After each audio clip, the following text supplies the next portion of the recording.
চাও আমার কাছে? কিছু তো চাইনি আমি। চাওনি তা ঠিক, তবু কেন এমন ঝড়ের মতো ডাক দাও? জানি না।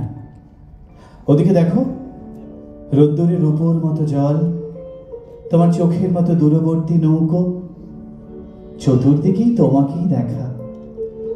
সত্যি করে বলো কবি, কি চাও আমার কাছে? মনে হয় তুমি দেবী। আমি দেবী নই। তুমি তো জানো না তুমি কে।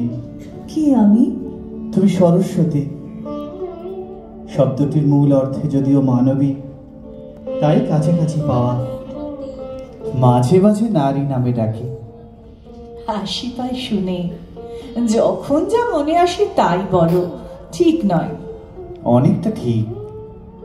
যখন যা মনে আসে। কেন মনে আসে? কি চাও বলো তো সত্যি, কথা ঘুরিও না। আশীর্বাদ। আশীর্বাদ আমার?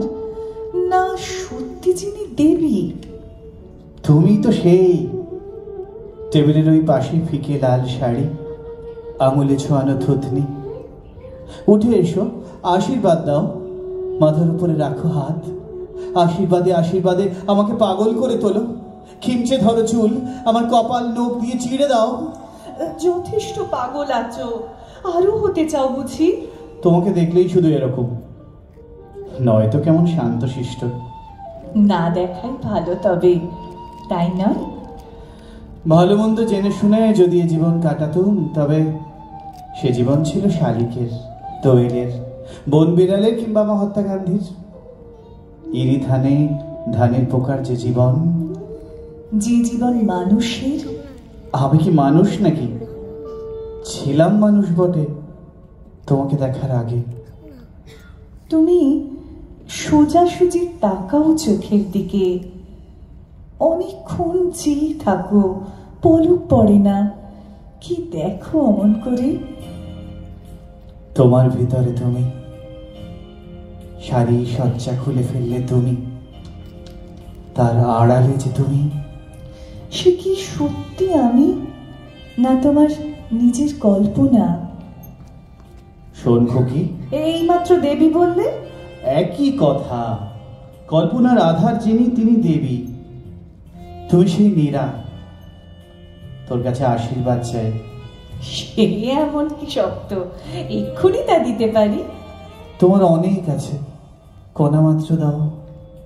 কি আছে আমার জানি না তো। তুমি আছো, তুমি আছো, এর চেয়ে বড় সত্যি নেই। সিঁড়ির উপরে সেই দেখা, তখন তো বলনি কিছু।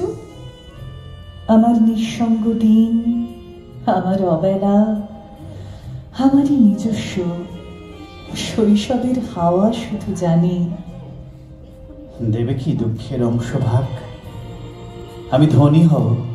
আমার তো দুঃখ নেই, দুঃখের চেয়েও কোনো সুমহান আবিষ্টতা আমাকে রয়েছে ঘিরে, তার কোনো ভাগ হয় না।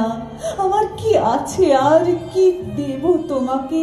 তুমি আছো, তুমি আছো, এর চেয়ে বড় সত্য নেই। তুমি দেবী। ইচ্ছে হয় হাঁটু গেড়ে বসি, মাথায় তোমার করতল, আশীর্বাদ। তবু সেখানেও শেষ নেই। কবি নয়, মুহূর্তে পুরুষ হয়ে উঠি। অস্থির দুহাত 10 আঙ্গুলে আঁকড়ে ধরতে চায়। সিংহিনীর মতো ওই যে তোমার কোমর, অবোধ শিশুর মতো বুক ঘষে তোমার শরীরে, যেন কোনো গুপ্ত সংবাদের জন্য ছটফটেন। পুরুষ দূরত্বে যাও, কবি কাছে এসো। তোমায় কি দিতে পারি? কিছু নয়। অভিমান? নাম দাও অভিমান। এটা কিন্তু বেশ। যদি অসুখের নাম দিই নির্বাসন, না দেখার নাম দিই অনস্তিত্ব, দূরত্বের নাম দিই অভিমান। কতটুকু দূরত্ব? কি মনে পড়ে? কি করে ভাবলে যে ভুলব?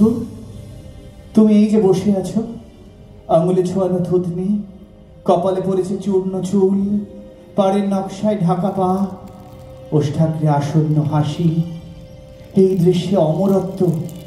তুমি তো জানো না নীরা, আমার মৃত্যুর পরও এই ছবি থেকে যাবে। সময় কি থেমে থাকবে? কি চাও আমার কাছে? মৃত্যু?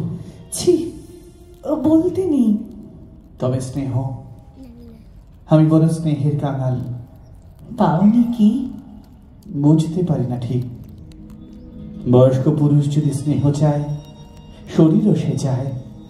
তার গালে গাল চেপে দিতে পারো মধুর উত্তাপ। ফের পাগলামি? দেখা দাও। আমিও তোমাকে দেখতে চাই। না। কেন?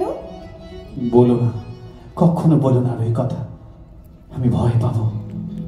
এ শুধু একদিকের, এ শুধু একদিকের। আমি কে?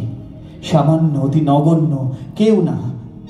তুমি এত স্পর্ধা করে তোমার রূপের কাছে। তুমি কবি। তা কি মনে থাকে? বারবার ভুলে যাই। অবুঝ পুরুষ হয়ে কৃপা প্রার্থী। কি চাও আমার কাছে? কিছু নয়। আমার দু চোখে যদি ধুলো পড়ে, আঁচলের ভাব দিয়ে মুছে দেবে। আঁচলের ভাব দিয়ে মুছে দেবে।